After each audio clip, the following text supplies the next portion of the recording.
খাওয়ানোর জন্য কোনো দুধ আমার কাছে ছিল না। আমি যখন মুহাম্মদুর রাসূলুল্লাহ সাল্লাল্লাহু আলাইহি ওয়াসাল্লামকে কুলের মধ্যে নিলাম, কুলের মধ্যে নিতে দেরি হলো, আমার স্তনগুলা দুধে ভরপুর হয়ে গেল এবং আমার সন্তান এবং মুহাম্মদ সাল্লাল্লাহু আলাইহি ওয়াসাল্লাম দুইজনেই আমার স্তন থেকে দুগ্ধ পান করতে শুরু করলেন।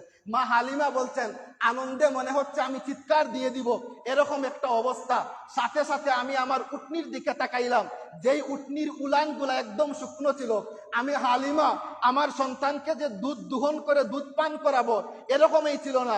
মুহাম্মদুর রাসূলুল্লাহ সাল্লাল্লাহু আলাইহি ওয়াসাল্লামকে আমি যেই মাত্র আমার কুলের মধ্যে নিলাম, আমার উটনির দিকে তাকাইলাম, আমার উটনির উলান দুধে পরিপূর্ণ হয়ে গেল।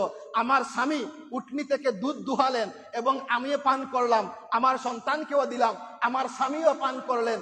পাশাপাশি আমি যখন আমার গাদার দিকে তাকালাম, আমার যেই দুর্বল গাদা, আমাকে আমার বাড়ি থেকে মক্কার মধ্যে নিয়ে আসতে অনেক দিন লেগে যায়। আমি দেখলাম আমার গাদাটা 18 বছরের যুবকের মতো লাফালাফি করতে। বলেন সুবহানাল্লাহ। মা হালিমা বলছেন, আমার মনে হলো নিঃসন্দেহে এই সন্তানের মধ্যে এক্সট্রা কোয়ালিটি, এক্সট্রা এবিলিটি এমন কিছু রয়েছে। মা হালিমা বলছেন, সর্বশেষ আমি যখন আমার গাদার মধ্যে উঠলাম, আমার গাদা, যেই গাদাটা এতই দুর্বল ছিল, আমাকে মক্কা শরীফের মধ্যে নিয়ে আসতে অনেক দিন লেগে যায়। কিন্তু মুহাম্মদুর রাসূলুল্লাহ সাল্লাল্লাহু আলাইহি ওয়াসাল্লামকে কুলের মধ্যে নেওয়ার পরে ওই গাদাটা এমন স্পিডে চলতে লাগলো, আমার আগে যেই দাত্রীরা বাচ্চা নিয়ে গিয়েছিল আমি তাদেরকে ক্রস করে ফেললাম। দাত্রীরা জিজ্ঞাসা করলো, হালিমা তুমি এই গাদা কোথায় থেকে পেলে?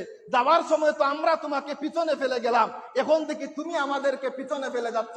হালিমা বলছে, এটা আমার গাদার ক্রেডিট না, এই শিশু সন্তানকে যেই মুহূর্তে আমার কুলের মধ্যে নিয়েছি, আমার দুর্বল গুড়াটাকে আল্লাহ পাক রব্বুল আলামিন সবল করে দিয়েছেন। সুবহানাল্লাহ।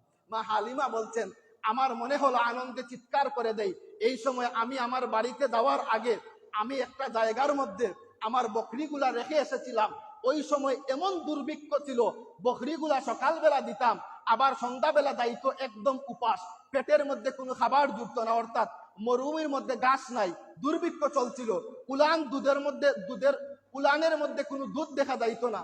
মা হালিমা বলছেন, আমি মুহাম্মদুর রাসূলুল্লাহ সাল্লাল্লাহু আলাইহি ওয়াসাল্লামকে কুলের মধ্যে করে যখন আমার বকরির পালের মধ্যে গেলাম, আমি দেখতে পেলাম আমার দুর্বল বকরিগুলা এতই সবল হলো এবং তাদের উলানগুলা দুধে পরিপূর্ণ হয়ে গেল। মানুষ দেখে বলে, আজব কি ব্যাপার, হালিমার বকরিগুলা এমন তরতাজা হয়ে গেল, এটা কি করে? সকালবেলা যখন দেখা গেল, পাশের বাসার মানুষেরা বলল, হালিমা তুমি যখন বকরিগুলা দিবে তোমার সাথে আমাদের বকরিগুলাও দিব।